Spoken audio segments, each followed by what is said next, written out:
Excuse Me, Your Life is Waiting by Lynn Grabhorn.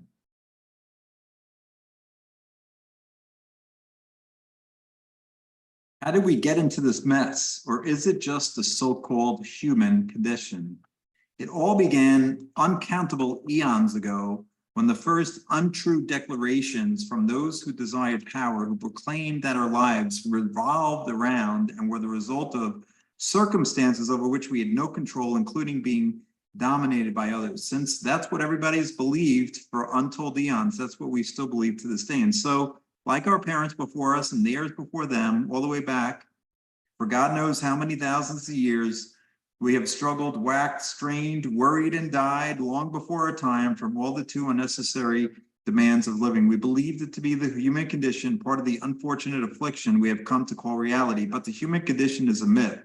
And so, for that matter, is what we call reality. The truth is, in our everyday natural state, we have the secret ability to maneuver this thing called our life to be any way we want it to be, anyway, bar nothing, from a happy family to a filled-in ozone layer. So why haven't the zillions of books written on how to have it all, how to think and get rich, how to visualize our way to success, and how to acquire power through positive thinking shown us how to help ourselves out of this mess? Simple. Every one of those books left out the most important key of all time to life and living.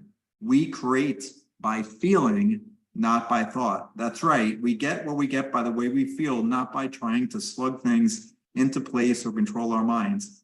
Every car accident, job promotion, great or lousy lover, full or empty bank account comes to us by the most elemental law of physics: like attracts like. And since most of us haven't felt too hot about what we've had for most of our lives, we become highly gifted masters at attracting an overabundance of circumstances we rather not have. You want a new car? You got it. You want to work successfully for yourself? You got it. You want to close that deal, make more money, have a great relationship, live without fear, have a spiritual, fulfilling life, have superb health, freedom, independence? You got it, if you know how to feel it into being. The law of attraction, like attracts like, is absolute and has nothing to do with personalities. No one lives beyond this law, for it is the law of the universe. It's just that we never realized until recently that the law applies to us too. This is the law behind success or failure. It's what causes fender benders or fatalities. It is, to the point, what runs every waking moment of our lives. So if we want to turn our lives around or bring in greater abundance or health or safety or happiness of any kind, we have only to learn the simple steps of manipulating our feelings, and a whole new way of plenty opens for the asking.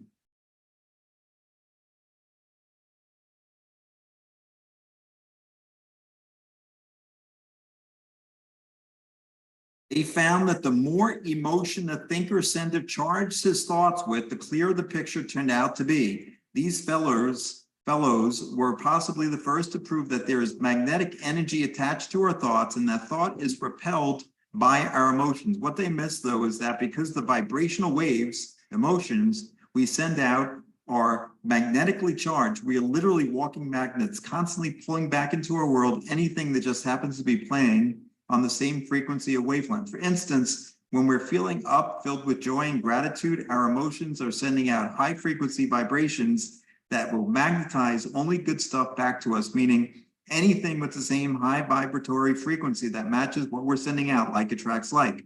On the other hand, when we're experiencing anything that joy isn't, such as fear, worry, guilt, or even mild concern, those emotions are sending out low frequency vibrations. Since low frequencies are every bit as magnetic as high frequencies, they're going to attract only cruddy stuff back to us, meaning anything of the same low frequency that will cause us to feel and vibrate as lousy as what we're sending out, cruddy back. It's always a vibrational match. So whether it's a high vibrational joy or low vibrational worry, what we're vibrationally offering in any moment is what we're attracting back.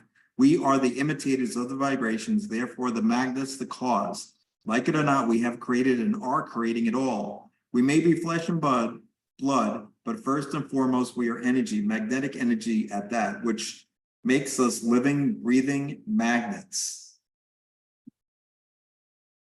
Crazy as that may sound, it's high time we woke up to the fact that we are electromagnetic beings tripping around with this mind-boggling capacity to magnetize into our lives whatever in the world we desire by controlling the feelings that come from our thoughts.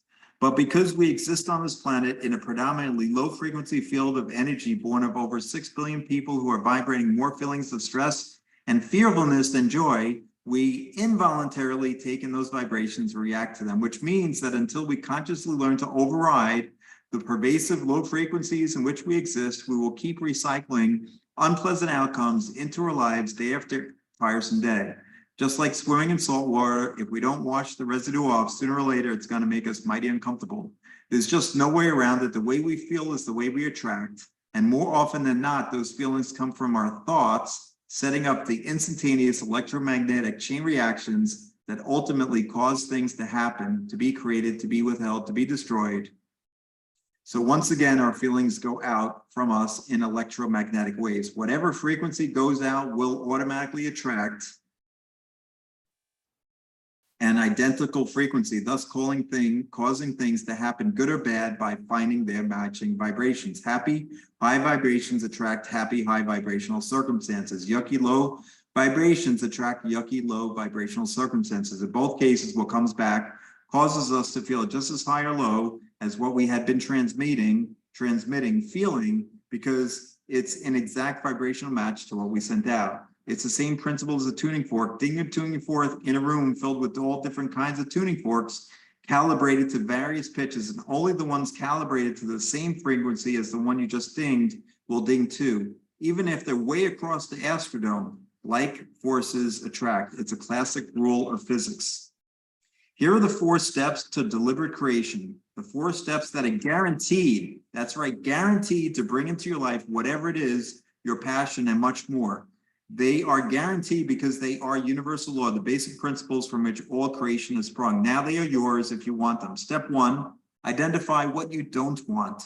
Step 2, from that, identify what you do want. Step 3, get into the feeling of what you want. Step 4, expect, listen, and allow it to happen. That's it. That's all there is to it. As you get into the swing of this remarkable new journey, things seem to be magically changed in every area of your life. Worries, concerns, doubts, and fears go from a constant, ever-present little hum to an uncommon occurrence in a matter of weeks, and you can actually see it and feel it happening every day.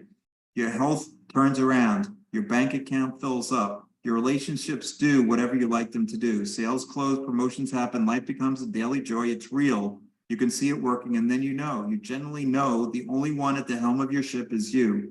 It really, truly is just you.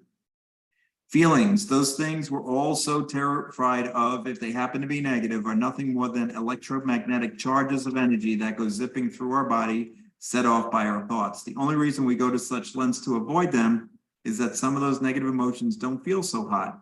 We don't feel like the sensation they give. We don't like the sensation they give us. So we stuff them way down deep where we think we don't have to deal with them anymore, and where frankly, they're raising holy hell with our magnetics. For now, let's just look at the ones we're aware of that don't get buried, starting with our everyday feel-bad habit. That can mean anything from flatlining, which is a normal daily state of neither up or down, just existing, to a little bit down to rip-roaring rage. We feel bad when we think any kind of thought that doesn't have to do with joy, such as guilt, loneliness, anger, resentment, worry, doubt, frustration, stress, even mild concern. Those are all fear-based thoughts that vibrate within us at an extremely low frequency, which is why they don't feel good.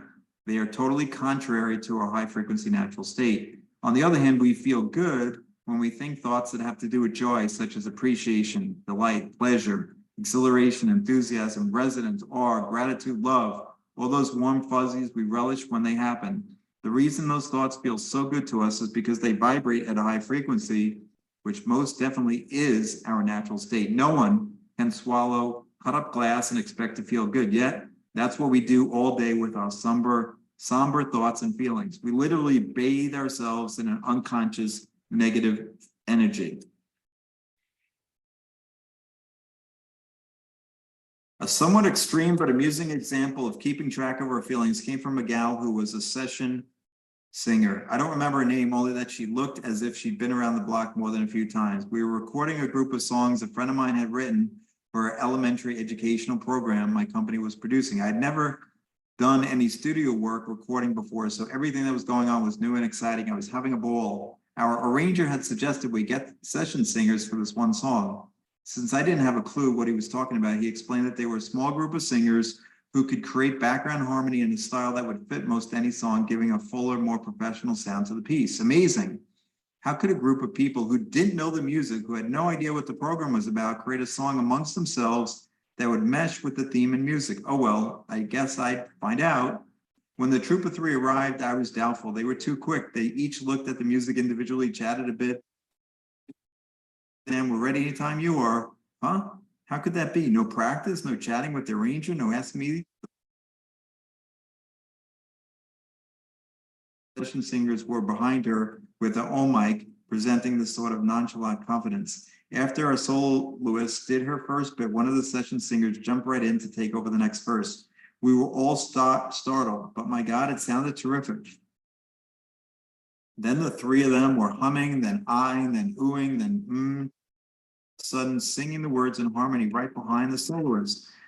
I was dumbfounded. Our arranger smiled. My friend who had written the song was open-mouthed. Our soloist was elated. The guys in the booth were smiling and shaking their heads, and the one session gal who had looked like worn-out teacher now looked 20 years younger. One take, and we had it, just one take. Impossible, incredible. The older gal, who was obviously the leader, and asked her how they did that. How could they jump in, not knowing the music, and create a better feel than what we had ever envisioned in the first place? And in one take? Oh, it's no biggie, hon, the gal said in her almost bass voice. We've been doing this for so long, we know what oohs go where, and the harmony is no problem. The only thing that's ever a problem is my gut. Say again, well, it's all fitting together. I feel like I'm sailing to the moon. My gut feels all excited, like when I'm streaking down a roller coaster. But if I don't have that feeling, we can do 100 takes and not one will ever be right. Even if it sounds okay to the producer, it just won't be right. It's got to be that joy, that all just pure joy from my gut. Then I know we've got it. This time it came right away on the first take, and I knew we were done. It was just pure joy, and I could feel it in every cell in my body. I always do. You know what I mean? No, I didn't. Amen. Though I do now, this rough and tumble gal had no idea that what she was experiencing was the actual vibrational shift from low to high frequency, energy surging throughout her body. Nor did she create it on purpose, as we'll learn to do. All she knew was that she could feel something very special inside her when her group clicked, and she rightly called the sensation pure joy. Getting your car. Okay, let's get this snafu turned around now so that red car can be yours. Back to our original formula. You identify what you don't want. You don't want any more of not having the red car. 2, you identify what you do want. That's easy. 3, you get into the feeling place of what you want. That's where we are now. Then 4, you expect, listen, allow it to happen. Now, instead of wishing or yearning for the car when you see it or think about it, which only makes you feel lousy anyhow, start appreciating that little sweetie. Appreciate its style, its wheels, its interior, its speed, its ego appeal. That's it. That is most surely going to make you feel and vibrate a whale of a lot faster and higher than focusing on the lack of it all. And it's only the high vibration that will reel it in, not the low. Let's keep going. As you bathe in the all-encompassing pride of your soon-to-be acquisition and drink in the opulent new car smells and mirror-like finish and out-of-this-world sound system, all of your increasingly magnetic vibrations are totally positive, which means you're sending out a powerful new signal that's creating an unobstructed view for your desire to magnetize itself into your world. In fact, with all those up vibes you're sending out, you're a veritable walking high-frequency magnet, feeling really, really good, flying green flags of feel good all over the place. Your feelings are in agreement with your original intent to have fun. You stopped attracting more of what you don't want and are now seriously attracting what you do want. As long as you stop focusing on the fact that it's not parked in your garage yet, your spiffy little red dream is definitely on its way. Negative feelings which come from thoughts of don't have, can't have, or never will have are simply not in agreement with your original intent, and neither are your shoulds. It's so simple. Put glum feelings out and you're going to get glum feelings, glum circumstances back. And if on the other hand, you allow yourself to be turned on by thinking about your dream car and insist to yourself that things are now in the process of turning around, no matter what you may see in the front of you to the contrary, then those positive thoughts will ultimately magnetize in your desires. They must. It's the physics of the universe. Remember, it's the feelings that will do it, not the thoughts alone. It's the feelings that create the magnetism and the vibration in the waves we send out. It's the feelings that come from our thoughts. Step one, identify what you don't want. Now that you've examined the cheerful information that living from don't wants is how we've created the vast majority of our lives, let's get to the business of understanding what wants really are and what on earth we do with them when we've uncovered them. What are your smallest, your biggest, your oldest, your newest, your most deeply hidden desires, ambitions, aspirations, the ones that are so far out, so impossible, so unobtainable that never have you so much as whispered them aloud to anyone, not even to God? What are they? What have you stopped allowing yourself to want? This planet is not Saneville. We came here for the contrast. We came here to learn how to manifest our desires. We came to learn discernment and to cultivate the strange art of wanting, which equates to manifesting. Instead, we got ourselves caught in the pointless skill of diligently collecting don't wants. We came to learn how to create our desires, fulfill our dreams, prosper, and take this exquisite experience called being physical to the zenith. When you are in joy with life, you cannot feel insecure, ashamed, unworthy, unsafe, guilty, or inferior in any manner because you aren't vibrating there. You can't feel lack of any kind, nor can you attract it. The only thing you will do as you begin to unlock your wants is vibrate more joy, more abundance, and more freedom into your experience. Small price to pay for dreaming, wouldn't you say? And it makes the difference what you choose to dream. Choose your dream because it makes you happy, and you'll vibrate it into your life. Dream the dream of joy. Dream the dream of fulfillment. Dream the dream of frivolity, but dream. Having desires, wanting is no more a sin than breathing. Never again think you have to justify your wants. Just don't. Justifying, defending, or rationalizing, which is all negative flowing, and remain connected to your core energy. You need make no excuses to anything, anybody, or any higher or lower authority for your desires, certainly not to God. To do so is to turn your back on your own higher energy. Step two, identify what you do want. The key to having whatever you most divine heart desires, bar nothing, is finding a way to feel good about your want, not wish for it, not yearn for it, long for it, sigh for it, or feel discouraged about it, but feel good about it. Remember, need is from fear, desire is from excitement. They are at the opposite ends of the vibrational pole. So here we are in this quandary. We're wanting, which usually makes us feel bad because not only do we not have what we want, we haven't the foggiest idea how to get it. The solution, change the feeling. When you want something, hold your thoughts on that want for a few moments until some sort of feeling comes up. Any kind, good or bad, red flag or green flag, doesn't matter. Then tune into that feeling. If you feel low instead of jazzed, disheartened instead of turned on, you're thinking about not having instead of having. You're thinking about the lack of what you want. Once you know what you want, you must find the feeling place of having that want while at the same time staying out of the feeling place of not having it. In other words, feel, get jazzed about what it would be like to swim if you don't know how, rather than feeling embarrassed when everyone but you runs into the water.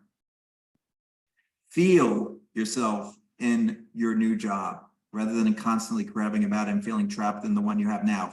Feel your pride and accomplishment as you approach the platform to receive your well-earned degree, even if you haven't started classes yet. Feel what you want your new mate to be like and how great it will be being together. Feel what it will be like owning your own airplane and the joy and pride of flying friends and family all over the place. Now you're vibrating in harmony with your greater self. Your desires are joyfully included in your vibrations, magnetized and growing bigger each time you feel the reality of them for just 16 seconds. You've broken out of the negative vibrations of social consciousness to live in and vibrate in the only energies that are capable of drawing that want to you, the higher hallowed frequencies of feel good. Once in that space, you and your want are literally pinging together. Instead of flying red flags and pinging in harmony with the lack of your desire, which means you'd be pulling in more lack, you're flying feel good green flags and pinging in harmony with having it, whether it even exists yet or not. As long as you don't spend too much time worrying about it not having shown up yet, that jazz stove turned on vibration you feel when you think about having it will automatically magnetize it right into your lap. One day I just couldn't hold back any longer. Acting one good old tough love for a dear, dear friend, I started talking low, slow, and very firmly. All right, my friend, if you want to sink your own ship, be my guest. I wash my hands, enjoy your misery, and please don't call again with your problems. You could turn them around in no time if you stop belly aching. So whenever you're ready, give a call. I mean it. No more calls until you're ready to take control. I felt like a heel, but I wasn't going to become another link in her chain of pain. For 3 weeks, all was quiet on the Arizona phone waves. When the call came, I could have cried. You win. I give in. What do I do? And she meant it. First, I got her talking about all the things she didn't want. That was easy. Lose the house, lose the respect of her friends and children, lose the chance to paint professionally. Then we started on the wants. Piece by piece, we zeroed in on the house first, as that was the most pressing. That and any other subjects relating to money. Liz could speak of nothing else because that's all she'd been thinking about. Her paintings weren't selling, so all the money was going in the wrong direction. Out. Okay, Liz, the first thing we're going to do is get you to feeling good and vibrating differently. Feeling good? You twit? How on earth do you expect me to feel good when I'm about to lose everything Clint and I ever had? That's why I'm calling you, to figure out how to sell my paintings. If they'd start selling, everything would be okay and I'd feel as good as you want me to feel. The worse she felt, the more frantically she ran around in circles trying to turn it around. The more she ran, the worse she felt, and the worse she felt, the more nothing sold. She was focused completely and perpetually on the grim condition in the moment, believing them to be the sum total of her reality. Facts were facts. Her attempt at supporting herself through her art was not working. I've got to face reality, she sighed with resignation, but I kept at it and finally got her turned around to talking about why she wanted to keep the house, which at the time she felt was a preposterously stupid thing to be talking about. All right, I want to keep the house so I won't have to move. That was a don't want, but I wasn't about to confuse her with details. And why don't you want to move? Suddenly there was a softening and she said, well, because Clint and I love this place so, and it still feels like our place, like Clint is still here with me. None of that feeling is gone, and I do so cherish the way it makes me feel, except when I think about having to make the payments.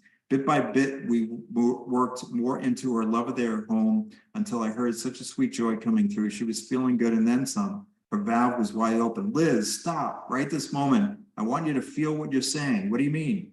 How does what you're saying make you feel? Well, wonderful, of course. Nurtured, taken care of. My God, safe. Oh, yes. It feels so warm and safe. Good. Now hold on to that feeling. Got it? Yes, I've got it.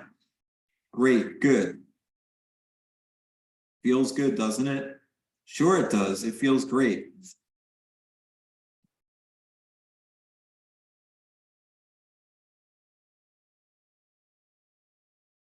Job is to find ways to feel good and to forget about what's staring you in the face. You want to find ways to feel a little bit better and a little bit better and a little bit better until you feel pretty good. And when you feel pretty good in those moments, think about making those easy payments on your house. Can you do that? Oh, I don't know. Okay, how does being able to make those payments make you feel? Terrific. Of course. Think about the thrill of selling your paintings, not from a place of gotta do it, but with a yeah, I'm doing it kind of isolation. When you think about it from that perspective, how does that feel? It was a long pause, then, oh gosh, freer than a bird, heavenly, right? That's the feeling. That's what I want you to go to, that feeling all the time. Liz, take your focus off your current negative conditions. Stop looking at them. Stop thinking about them. That only makes you feel worse. You've got to remember that your only job is to feel good, period. Then let the universe take care of the rest. Liz felt so wonderful talking about how she and Clint loved the house that she figured she could recreate that feeling fairly easily. At any rate, that's where she began. It took 3 months and a phone call that would kill a cow, but at the end of that 3rd month, Liz had originally given herself to the end of the year to make good with her art. Not only had Liz sold enough paintings, but she had covered the house payments. Trick number 1, switch focus now. The moment you recognize you're focusing on the condition with your worry motor running, Find something else, anything else to think about that will get you to feeling even a tiny bit better than you do at present, and find it right now. Switch your thoughts to your mate.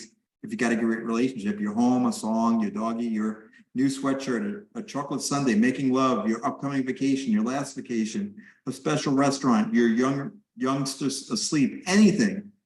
Make yourself do this, staying there until you can feel your mood begin to change, which means your energy has changed no matter how slight. Once you make the feeling switch, then start talking out loud about what it is you want in place of your unwanted condition. By doing that, your focus is now off the condition. Your intent motor is running in its place, and you've got your valve open enough to begin the turnaround. As for heaven's sakes, never mind that your replacement want may seem impossible. Just get into it and forget the how-tos.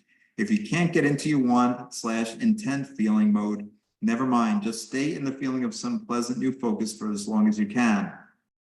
Trick number 2, tend to talk it out. Now, when you just can't seem to get your focus off the condition, start some soothing talking to yourself out loud, much like a loving mom or dad might comfort a little one. Tell yourself all the comforting things a youngster would want to hear, that it's going to be okay, that things are in the process of changing, that you've always been safe and always will be, and that you have nothing to fear. Trick number 3, tough it out. Now, this is tough love kind of talk out loud to yourself one-on-one, but here's the trick. You need to get tough, not down on yourself. Don't you ever get down on yourself when you find you're focusing on an unwanted condition.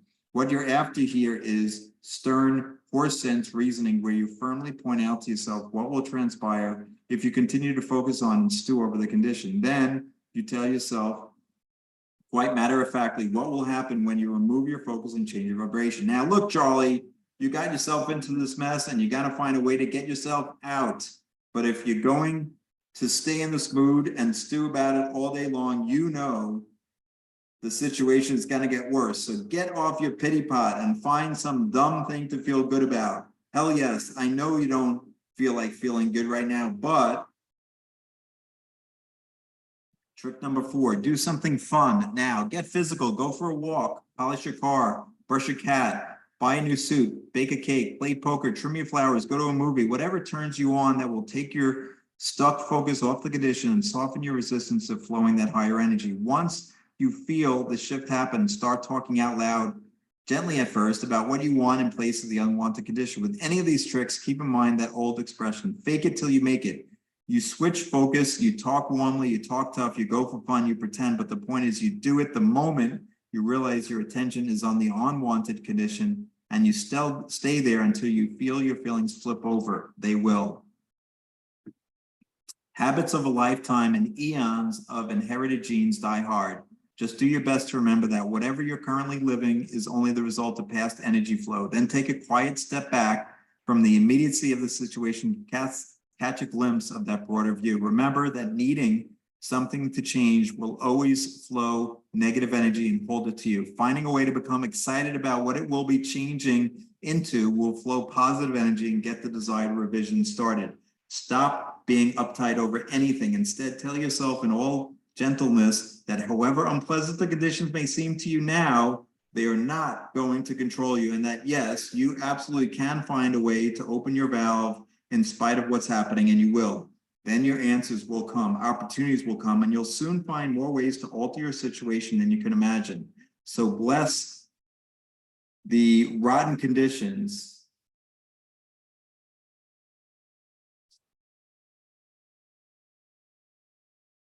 if you can, for without them, you cannot possibly know what you don't want.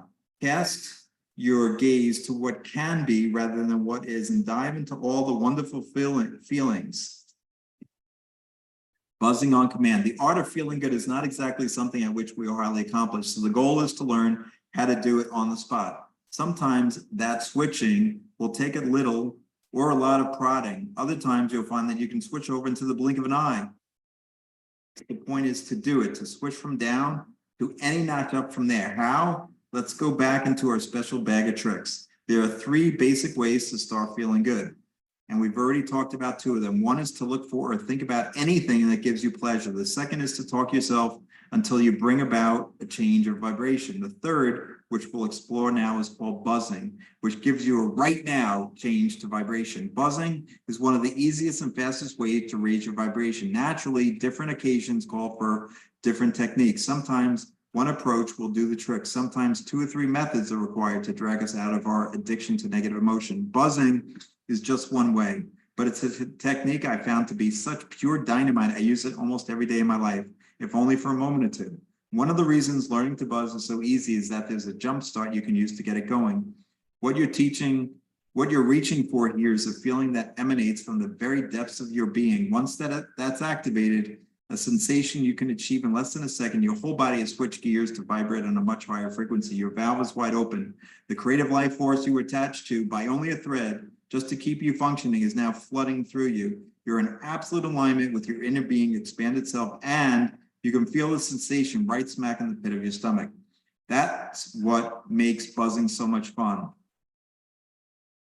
Jump starting. Since we're sort of dead batteries until we get charged, I found the best way to get a buzz started was by doing something physical that I would jumpstart me into a nice feeling. So, lacking cables, I used a smile. That's right, a meaningful little smile, the kind that feels like butter melting on a hot roll, the kind of smile you couldn't help but break into at the sight of newborn kittens tumbling all over each other, or a baby giggling just for the sake of giggling. Not a phony grin, but a loving, tender smile, as if a youngster had just brought you their most cherished treasure. It's a smile on the outside, yes, but it originates from a rich, caring feeling on the inside. As you take that feeling and pull it up from the inside, you'll feel yourself smiling from the deepest point of your being. Now, you're at what I call the gentle inner smile, a warm, lovely sensation that feels like a soft buzz or a delicate whirring, maybe even a little tingling here or there. Now, please, don't go looking for exploding missiles here. The feeling is going to be very, very subtle at first. You're not waiting for a tornado to slam you around, just a delicate but noticeable shift in your energy. That shift will always feel like it's coming from inside you, sometimes from behind your ears, sometimes from your heart, sometimes from your solar plexus, sometimes from the top of your head, sometimes from all over you. If you don't feel it right off the bat, stay loose and don't worry. Just state your desire to the universe to feel the buzz as a want or intent, and I promise it will come. Next, the replacement feeling, the high frequency feeling, the gentle inner smile is new, hard to hold on to.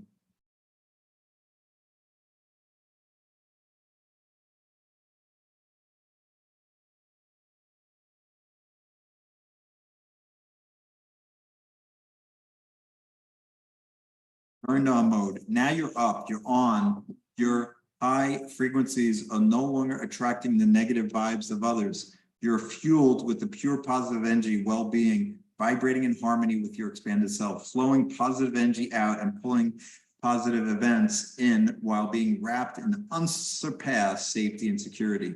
Victim mode, flatlining or turned on, we will always find ourselves in one of the three. Our goal, of course, is to make it the turned on mode as often and as long as we can, which is why we look for the high energy of appreciation. The vibration of appreciation is the most profoundly important frequency we can hold, for it is the closest thing to cosmic love that exists. When we're appreciating, we're in perfect vibrational harmony with our source energy or God energy, call it what you will.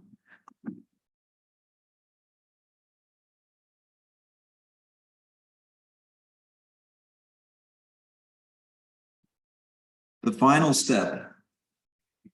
Herein lies the fourth and final step in this process of creating by design. The first, you remember, is to identify what we don't want. The second is to clarify and state what we do want. The third is to get into the feeling place of those wants. And now the fourth, step 4, expect it. Listen, allow the universe to bring it. Translated, that means no more pounding something into place to make it happen. It means we tune in and listen to our guidance. It means we follow what we get without hesitation. It means we stop trying to figure out how we could ever make our want transpire, because we aren't the ones who have to figure it out anyhow. Just remember, it's not about money. It's about how you're flowing your energy. The money will come when you stop looking at how much of it you don't have. You can't look at not enough money and feel anything but negative emotion, which disallows the flow. So find more ways to open your valve. Instruction books always accompany inspiration, so forget the how-tos, they'll appear. Emotionally spend the money you want again and again and again to give the energy outlets into which to flow. You can't say, give me X amount of dollars and then I'll decide what to do with it. Decide what to do with it first. That's the asking that allows the energy to move in. The energy of money needs outlets. No outlets, no money. Make a habit of emotionally spending. Observe all sorts of things while you're driving around. Start saying, I'd like that. Ooh, I'd like that too. Wow, look at that. That's for me. And that, and that, and that, and that. While you get into the feeling place of having them, now you've got want momentum going and will find yourself being pulled into circumstances that will either bring the most intense of those desires into your reality or create openings to allow others to pop in. Open to receive. Put those signs all over your house. Open to receive. Place your intent that you're going to lower your resistance to should and shouldn'ts, and that you're going to learn how to receive. Make it a want. I want to learn to receive. Then get over the guilty victim mode that says you're only a good person when you're giving. That's dogmatic hogwash. Don't take a score too soon. You can't write a script today and say, where is it tomorrow? Watch your excuses. You'll never pull in the bucks with value closing excuses such as not enough education, they only hire from the inside, inept staff, bad timing, etc. Even if you got all the proper things going for you like education, training, and positioning, none of that will count for squat if you let excuses get in the way. If you got a bunch of negative people in your life right now who are strongly into lack, that's a pretty fair indication of what station you're still tuned in. You might want to take stock. Want to measure the amount of negativity in your life? Check the amount of dollars you have coming in. For those of us who have had to struggle with money most of our lives, considerable negativity going out means not many dollars coming in. For us, dollars come or stay in direct proportion to the negative energy we are or are not vibrating. And finally, always remember that what has been has nothing whatsoever to do with what can be. If you've had a tough time all your life, you have the tools now to turn it around. If you've not had the sales you'd like to have, the salary, the recognition, the success, the peace, the happiness, and or overall prosperity you like, that is all readily changeable. How fast? You have only to start flowing differently on a fairly regular basis, and a new world will follow as surely. There are only 2 steps to my introductory program. 1, remove your focus from any major thing that is currently causing serious fear or worry, concern, anxiety, stress, and keep it off. Notice I didn't say to remove your focus from all things negative, just the current pressing items, because these are easiest to spot and feel. They are always major, in your face, don't want of some kind that are causing you to be uptight. If thinking about your empty bank account makes you tense, stop thinking about it right now and switch to number 2, see below, right away. If thinking about your pending divorce generates that sinking feeling in the pit of your stomach, then stop thinking about it right now and flip the switch as fast as you can. Step 2, establish a flip switch topic for each day by finding one new item about yourself to appreciate it. Flip switch topic is one you've established for the day. It's ready for you ahead of time to flip into the moment you realize you're feeling anxious or a little down and even moderately out of sorts. It's a topic you've chosen to have handy so you don't have to frantically search for some valve opening thing to think about.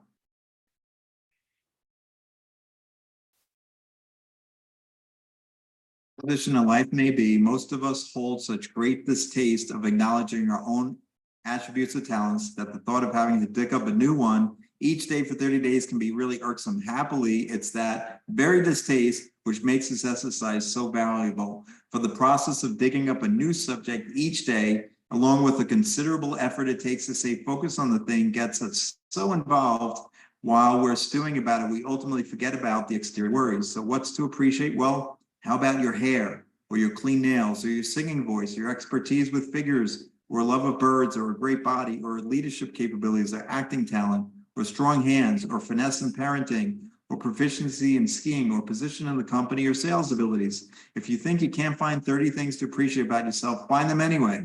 Then when some habitual worry comes sneaking into your day, and you catch yourself in that hypnotic state of seemingly unbreakable focus, whatever it is you're worried about, you now have something waiting in the wings to immediately override it. You flip switch instantly to your daily topic.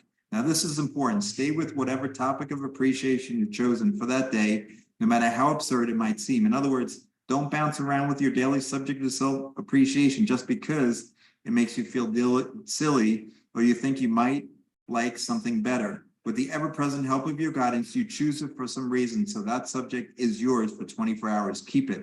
Then think about your daily appreciation item when you're not in fear. Think about it every moment you remember to do it.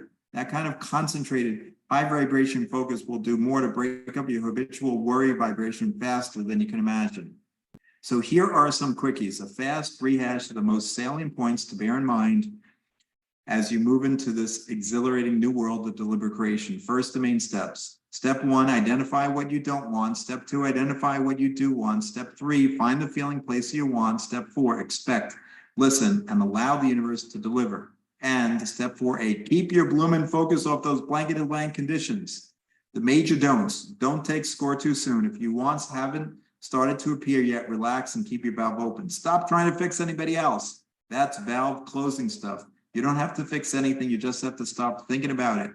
Stop thinking about it. Stop thinking the world has to change before you can be safe or happy. You create your own safety through your energy flow. Don't take anything that happens in your life for granted, good or bad, large or small. It came into your life because you magnetize it there.